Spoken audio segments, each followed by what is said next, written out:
TG540C bu kitob ishlab chiqarishda qo'llaniladigan maxsus uskuna bo'lib, tikilgan yoki tikuvdan chiqqan kitob bloklarini presslash uchun mo'ljallangan. Maqsadi kitob blokini zichlashtirish, tekislash va keyingi bosqichlarda sifatli muqovallash uchun tayyorlashdir.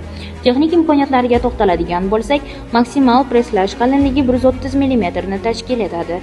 Uzunligi esa 540 dan 560 mm gacha. Uskuna kuchli bosim tizimiga ega bo'lib, foydalanuvchi ehtiyojiga qarab 5 tonnadan 20 tonnagacha bo'lgan bosimni tanlash imkoniga ega. Dvigatel quvvati modeliga qarab 1,5 kilovatdan 7 kilovatgacha bo'lishi mumkin. TG540C avtomatik boshqaruv tizimi bilan jihozlangan bo'lib, unda bosimni belgilash va ishlash jarayonida zaruriy kechikish vaqtini sozlash mumkin. Bu esa har bir kitob bloki uchun bir xil sifat va mustahkamlikni ta'minlaydi.